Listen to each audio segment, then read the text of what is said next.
نحمده ونصلي ونسلم على رسوله الكريم اما بعد فاعوذ بالله من الشيطان الرجيم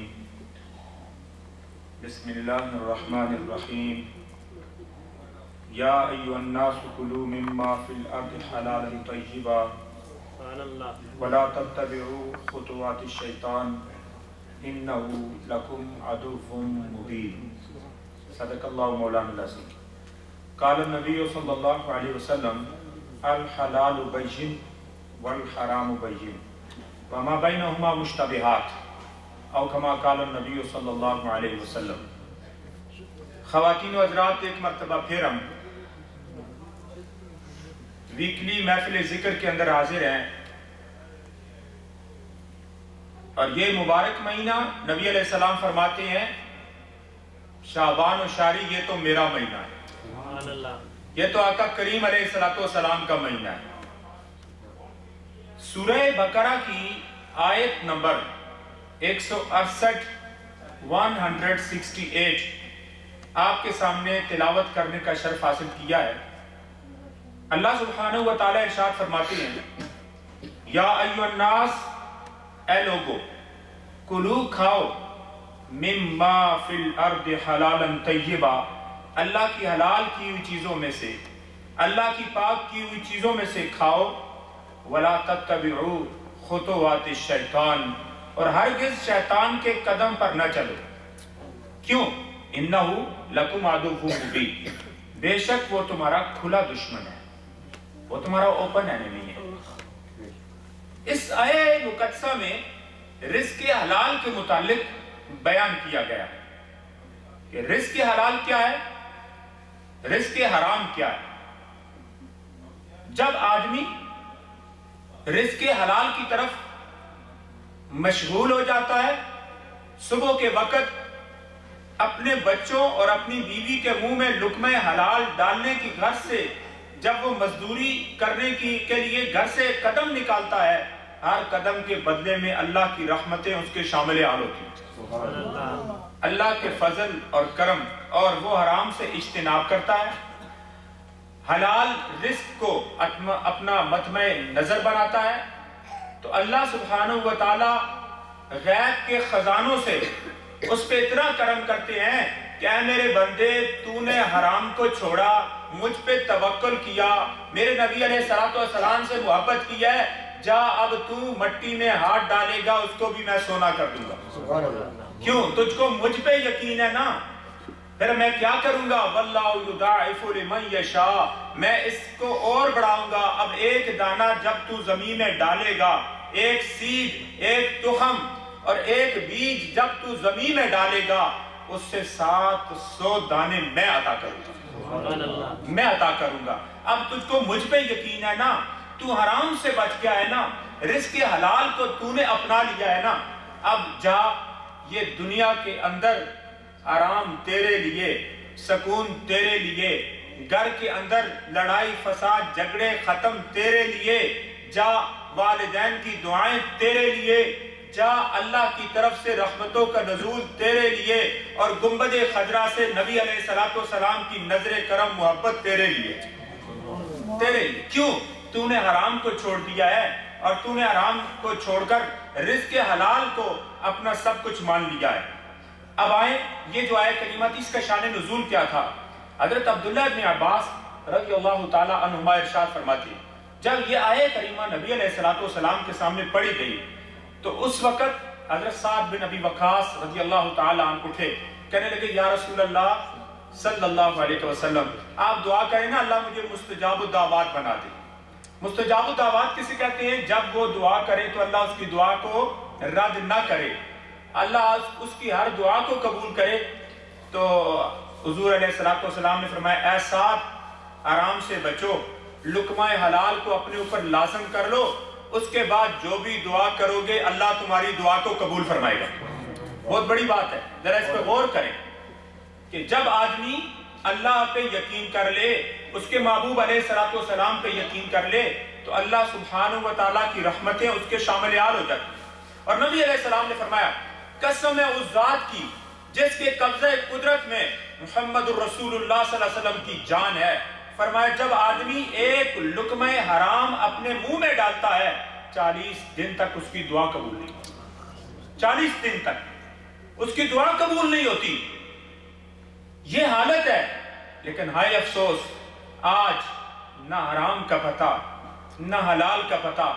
جو آیا لکڑ ہضم، پتھر ہضم، لوہا ہضم، بھی جو آتا ہے آنے دو. یہ تو تنور خدا ہے، اس میں فنا در فنا ہے، سب کچھ آنے دو. کون سا حساب ہے؟ زکوٰۃ ہے تو ادھر، فطرانہ ہے تو اسی جگہ پہ، ساری چیزیں تو ایک ہی جگہ پہ. بھئی خیر ہے، کون سا جو ہے ہم نے دیکھا اے جہاں مٹھا اگلا کس ڈٹھا. بھئی کیا ہے، ہم نے کب وہاں پہ جانا ہے، اور پھر کون سا قبر اور برزخ. اور یہ چیزیں، یہ خوف خدا نکل گیا. جب خوف خدا نکل گیا تو اب ہمارے اوپر جو ہے وہ جتنے بھی اللہ سبحانہ و تعالیٰ کے احکامات تھے، اب اس کے اندر وہ ذوق پیدا نہیں ہوتا، نماز میں وہ علاوت پیدا نہیں ہوتی، روزے کے اندر وہ اللہ کی خدا خوفی جو روزے سے حاصل ہونی تھی، تقویٰ و پرہیزگاری، وہ نہیں ملتی. حج کے اندر جو مقام ملنا تھا ولایت کا وہ نہیں ملتا. زکوٰۃ دینے سے جو مرتبہ سخاوت ملنا تھا وہ نہیں ملتا. کیوں نہیں ملتا؟ کہ آج ہم نے حلال کو چھوڑ دیا اور حرام کو اپنا سب کچھ سمجھ لیا. حضرت امام اعظم ابو حنیفہ رحمۃ اللہ علیہ فرماتے ہیں اپنے بیٹے حماد کو، اے میرے بیٹے، میں نے 5 لاکھ احادیث کے اندر غوطہ لگایا، میں نے اس سے استنباط کیا، میں نے ان احادیث کو پڑھا ہے میرے بیٹے. ان میں سے 5 ایسی احادیث ہیں اگر ان پہ عمل کر لو گے گویا تو نے پورے اسلام پہ عمل کر لیا. کیسے؟ امام شافعی رحمۃ اللہ علیہ فرماتے ہیں، فرمایا کہ سورۃ العصر کافی. سورۃ العصر اگر قرآن پورا نہ نازل ہوتا نا، 6666 آیات نہ بھی آتی اور صرف سورۃ العصر نازل ہو جاتی، والعصر ان الانسان لفی خسر الا الذین آمنوا وعملوا الصالحات وتواصوا بالحق وتواصوا بالصبر، تو یہی کافی تھا انسان کے لیے. لیکن اللہ نے پورے قرآن کو نازل فرما دیا. اور اسی طریقے سے یہ فرماتے ہیں امام اعظم ابو حنیفہ، اگر اور احادیث نہ آتی، صرف یہ 5 ہی آ جاتی، تو ان پہ عمل کرنے سے آدمی کو جنت کی راہ مل جاتی اور جہنم سے چھٹکارا مل جاتا. ان میں ایک حدیث جو ہمارے موضوع کے متعلق ہے، فرمایا الحلال بین، حلال بھی واضح ہے، والحرام بین، حرام بھی واضح ہے، اس کا بھی پتہ ہے، وما بینہما مشتبہات، حرام اور حرام کے درمیان جو کچھ ہے وہ مشتبہات ہیں، اس پہ ڈاؤٹ ہے، اب اس کو چھوڑ دو، اب اس کو چھوڑ دو. کس طریقے سے؟ فرمایا کہ جس میں اشتباہ آ جائے، جس میں تمہیں شک آ جائے، اب تم اس کو چھوڑ دو. اللہ پاک نے ہر بادشاہ کے لیے ایک چراگاہ رکھی ہے، اس میں کوئی عام آدمی نہیں جا سکتا، ہر آدمی کے لیے ایک بارڈر رکھا ہے، ایک اللہ پاک نے ہر آدمی کے لیے ایک حدود رکھی ہیں. تو ایسے ہی فرمایا اللہ کی حدود کیا ہے؟ فرمایا اللہ کی حدود ہے ممنوع چیزوں سے بچنا، حرام سے بچنا، یہ اللہ کی حدود ہے. اور جو حرام سے بچ گیا اللہ اس کو مرتبہ ولایت عطا فرماتے ہیں، اللہ اس پہ خاص کرم فرماتے ہیں، اللہ اس پہ خاص کرم اور فضل فرماتے ہیں. مثلا وما بینہما مشتبہات کا کیا مطلب ہے؟ جس میں شک ہو، ڈاؤٹ ہو، اس کو چھوڑو. قرآن کہتا ہے ولا تقربوا الزنا، زنا کے قریب نہ جاؤ. اب اپنی آنکھ کو کسی پہ اٹھا کے نہ ڈالو، کوئی غیر محرم ہے تو اس کے ساتھ تنہائی کے اندر نہ بیٹھو. تیسرا شیطان ہے تمہارے ساتھ. کہا وما بینہما مشتبہات، جو ایسی چیزیں ہیں اگر اس سے پہلے ایسا عمل ہو گیا، رب کے بارگاہ میں سچے دل کے ساتھ توبہ کر لو. اللہ آج کی اس محفل پاک، ان خوبصورت علماء کا صدقہ اللہ سبحانہ و تعالی جو ہے کرم فرمائے گا، اور آئندہ کی زندگی اللہ سبحانہ و تعالی جو ہے وہ کرم فرما کر مقام ولایت عطا فرما دے گا. اور خاص کر کے سب سے بڑی دولت جو ہے وہ خاتمہ بالایمان ملے گا. نبی علیہ السلام کا قبر میں دیدار ملے گا، دیدار ملے گا انشاءاللہ. آج ذرا غور کرو، اگر کسی سے پوچھا جائے کسی عورت سے، بھئی یہ حرام جو ڈرائنگ روم کے اندر تو نے حرام مال سجا رکھا ہے، غلط بینیفٹ لے رکھے ہیں، خاوند سے ناجائز مطالبات کر رہی ہو، کیا یہ تمہیں کچھ سکون دے سکے گا؟ کیا تم میں اور تمہارے خاوند کے اندر کیا اتفاق ہو سکے گا؟ کیا تمہاری اولاد کے جسم کے اندر جو لقمہ حرام جا رہا ہے کیا وہ تمہاری تابعدار ہو سکے گی؟ نہیں، لیکن ایک نیک خاتون اللہ کی ولیہ کہتی ہے سوکھی کھا کے روٹی بھی میں اس پہ بھی شاکر ہوں، کیونکہ سوکھی جو میں کھاؤں گی ایک جھوپڑی کے اندر رہوں گی تو اللہ سبحانہ و تعالیٰ کی حدود کو نہیں کراس کروں گی، تو اللہ پاک میری اس جھوپڑی کے اندر بھی محل کا مزہ عطا فرمائے گا، محل کا مزہ عطا کرے گا۔ اگر ہمارے پاس سب کچھ ہے، سکون نہیں، کس کام کا؟ بڑی گاڑی ہے، سکون نہیں، کس کام کا؟ بہت بڑا بزنس ہے، سکون نہیں، کس کام کا؟ بہت بڑی حکومت ہے، سکون نہیں، کس کام کا؟ اور خوش قسمت ہیں وہ لوگ کہ جن کے پاس سب کچھ تھا۔ حضرت عمر فاروق رضی اللہ تعالیٰ عنہ آپ ایک درخت کے نیچے اپنے ہاتھ کا سرانہ بنا کے سو رہے ہیں، کیسر اور کسرا کی ایلچی آتے ہیں، ایمبیسڈر آتے ہیں، پوچھتے ہیں تمہارا امیر المومنین کا ہے؟ کہا جی وہ تو درخت کے نیچے آرام کر رہے ہیں۔ کہنے لگے کیسی بات کرتے ہو؟ ہمارے بادشاہ جیسے اپنے محلات میں کامتے ہیں، اپنے کیسل میں کامتے ہیں۔ تو فرمایا انہوں نے اللہ کی حدود کو کبھی کراس نہیں کیا، ان کی پابندی کی بھی ہے اور لوگوں سے کرائی بھی ہے، اس لیے اللہ نے ان کو بے خوف کر دیا، وہ بے خوف ہو گئے، اب ان کو کسی کا ڈر نہیں۔ تو اللہ کے جو ولی تھے ان کو دیکھیں تو انہوں نے بھی رزق حلال کے حوالے سے بڑا کام کیا۔ انبیاء کرام کو دیکھیں تو انہوں نے بھی بڑا کام۔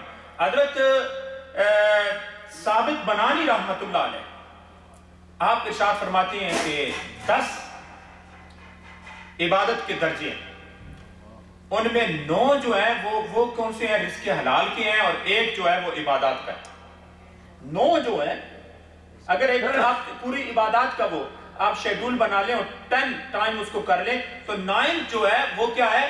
وہ رزق حلال کے حوالے سے آتا ہے، حقوق العباد کے حوالے سے آتا ہے۔ لیکن ایک جو ہے، صرف ایک جو ہے، آپ اس کو دیکھیں گے تو وہ آپ کو نظر آئے گا کہ وہ ایک حصہ جو ہے وہ رزق حلال کے حوالے۔ آپ دیکھیں انبیاء کرام کی زندگی کو، حضرت ابراہیم علیہ السلام کی زندگی کو دیکھیں۔ ابراہیم علیہ السلام کپڑے کا کاروبار کیا کرتے تھے، اللہ کے نبی ہیں، ان کو کیا ضرورت تھی؟ آپ ذرائیں داؤد علیہ السلام کو، داؤد علیہ السلام آپ رات کو بیس بدل کے کپڑے بدل کے بازار میں پھرتے تھے تو پوچھتے تھے بتاؤ داؤد کیسا آدمی ہے؟ تو لوگ کہتے بہت اچھے ہیں۔ ایک مرتبہ حضرت جبریل امین آئے انسانی شکل میں، کہا داؤد اچھا انسان نہیں ہے، وہ تو بیت المال سے کھاتا ہے۔ اب رونا شروع کر دیا، یا اللہ مجھے کوئی ہنر سکھا۔ اللہ نے فرمایا جا، جب تو لوہے کو ہاتھ میں لے گا وہ موم ہو جائے گا، اس سے زرہ بنا، اس کو بیچ۔ اب زرہ بنا کے بیچا۔ اس طرح رزق حلال اللہ کے نبیوں نے کمایا، اللہ کے بیت المال کا مال ان پہ جائز تھا، جائز تھا۔ سلیمان علیہ السلام کو دیکھیں، سلیمان علیہ السلام کھجور کے درخت کے پتوں کو لے کر زنبیل بنایا کرتے، اس کو بیچا کرتے تھے۔ اللہ کے مطلق العنان بادشاہ تھے، پوری دنیا میں ان کی بادشاہ تھی۔ اور روایات میں آتا ہے 4 بادشاہ سے گزرے ہیں کہ جن کی پوری دنیا پہ حکومت تھی، 2 مسلمان تھے اور 2 کافر تھے۔ وہ کون سے تھے؟ حضرت سلیمان علیہ السلام، حضرت ذوالقرنین۔ اب یہ 2 اور 2 بخت نصر اور نمرود، پوری دنیا میں ان کی حکومت، یہ 2 کافر تھے، بخت نصر اور نمرود۔ اب یہ 2 بادشاہ، تو دیکھیں یہ جتنے اللہ کے نبی گزرے ہیں انہوں نے کام کیا ہے، اپنے ہاتھ کے ساتھ کام کیا ہے۔ نبی علیہ السلام تشریف فرمائیں، صحابہ کرام آر پار بیٹھے ہوئے ہیں، اتنے میں ایک جوان کو دیکھا تو حضرت ابوبکر صدیق رضی اللہ تعالیٰ عنہ نے فرمایا اگر یہ نوجوان جہاد پہ چلا جاتا اور اپنی جوانی ان صلاحیتوں کو، ان گرڈز کو اگر بیٹل فیلڈ میں جا کے اسلام کے لیے وہ صرف کرتا تو کتنا اچھا تھا۔ نبی علیہ السلام نے ارشاد فرمایا اگر یہ اپنے بوڑھے ماں باپ کی خدمت کرے تو یہ بھی اس کے لیے جہاد ہے، اگر اپنے بچوں کے اور بیوی کے منہ میں لقمہ حلال ڈالے تو یہ بھی اس کے لیے جہاد ہے، اگر وہ کمائی رزق حلال کے لیے اپنے گھر سے نکل جائے فرمایا یہ بھی جہاد ہے۔ رزق حلال کے بارے میں آج بات ہو رہی ہے تو آپ ذرا غور کریں۔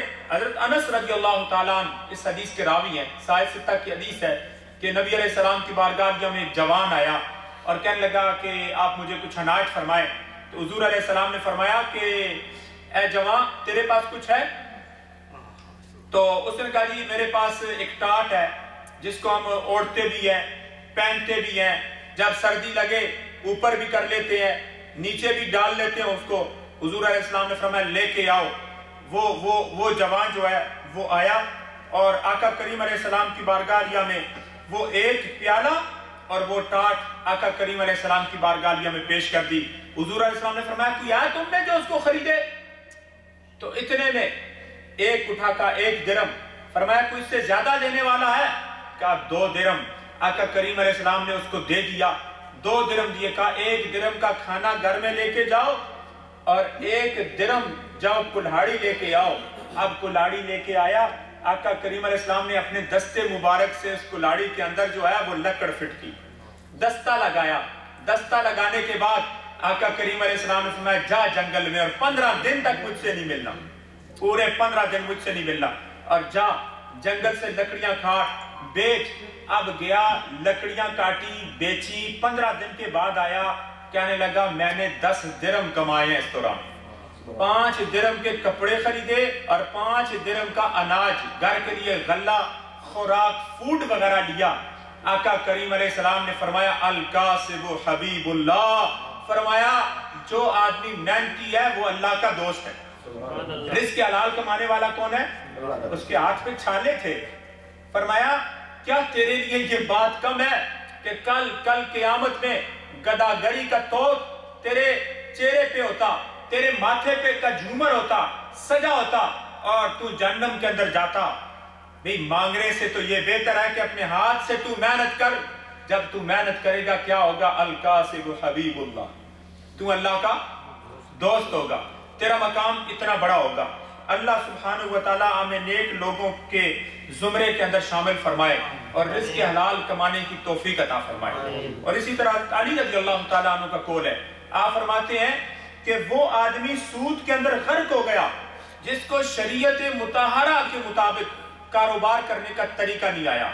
وہ آدمی 3 مرتبہ فرمایا سود کے اندر غرق ہو گیا جس کو یہ نہیں پتا کہ بزنس کرتے ہوئے یہ جائز ہے یہ ناجائز ہے۔ وہ آدمی غرق ہو گیا سود کے اندر جس کو یہ پتا نہیں کہ کس طریقے سے رزق حلال کمایا جاتا ہے، کون سا کاروبار کرنا جائز ہے، کون سا کاروبار کرنا ناجائز ہے۔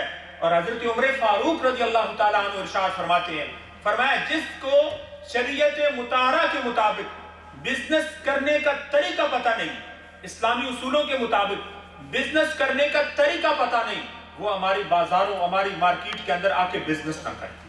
ذرا غور کرو اس بات پہ کہ آقا کریم علیہ السلام کے صحابہ کرام نے رزق حلال پر کتنا زور دیا ہے۔ رزق حلال، آج لوگ آتے ہیں جی بیوی کے ساتھ جھگڑا ہو گیا، آج آتے ہیں آج یہ پریشانی ہو گئی وہ پریشانی ہو گئی۔ پریشانی کی بنیادی وجہ یہی ہے کہ ہم نے حلال کو چھوڑ کے حرام کی طرف اپنے منہ کو موڑ لیا۔ ہم دیکھتے ہیں انٹرنیٹ پہ کہاں سے ہمیں فراڈ سے کوئی چیز مل سکتی ہے، ہم دیکھتے ہیں کہاں پہ ہم بس کا ٹکٹ لیے بغیر بس کے اندر سفر کر سکتے ہیں، ہم دیکھتے ہیں کہ کس طریقے سے ہم جو ہے مرچوں پہ پانی چھڑک کے اس کا وزن زیادہ کر سکتے ہیں، ہم سوچتے ہیں کس طرح کسی جو ہے وہ چیز پر زعفران کا کلر کر کے زعفران کے طور پر اس کو بیچ سکتے ہیں، ہم سوچتے ہیں کس طریقے سے بھورے پہ کالا رنگ کر کے اس کو چائے کے طور پر فروخت کر سکتے ہیں۔ ہم ہر چیز کے اندر ملاوٹ کرنا چاہتے ہیں، اور جب ملاوٹ کرتے ہیں تو اچانک اس فیکٹری میں آگ لگ جاتی ہے اور ایک دم وہ فیکٹری بھسم ہو جاتی ہے، وہ جل کر جو ہے خاکستر ہو جاتی ہے، نہ دنیا ملتی ہے نہ آخرت ملتی ہے۔ اللہ سبحانہ وتعالیٰ میں رزق حلال کمانے کی توفیق عطا فرمائے۔ اور آقا کریم علیہ السلام نے فرمایا جس کے بدن میں حرام گھس گیا، جس کے بدن میں حرام کا لقمہ چلا گیا، فرمایا وہ بدن جنت میں کبھی داخل نہیں ہوگا، اس نے جہنم میں ہی جانا۔ اور جس نے ایک لقمہ حرام کھا لیا 40 دن تک اس کی کوئی دعا قبول ہی نہیں ہوتی۔ ذرا غور کرو، حضرت ابو ہریرہ رضی اللہ تعالیٰ عنہ ارشاد فرماتے ہیں ایک زمانہ آئے گا، وہ حیران تھے کہ کوئی ایسے لوگ بھی ہوں گے، ایک زمانہ آئے گا لوگوں کو پتہ نہیں ہوگا حلال کیا ہے اور حرام کیا ہے، ایک زمانہ ایسا بھی آئے گا۔ اور آج اگر آپ نظر اٹھا کے دیکھیں، ہر آدمی اپنے گریباں میں جا کے دیکھے میں کتنے فراڈ کر رہا ہوں، بھئی یہ فراڈ ہم کسی کے ساتھ نہیں کر رہے، یہ فراڈ اپنے ساتھ کر رہے، یہ کسی اور کے ساتھ نہیں کر رہے۔ اور اسی طریقے سے ایک روایت میں آتا ہے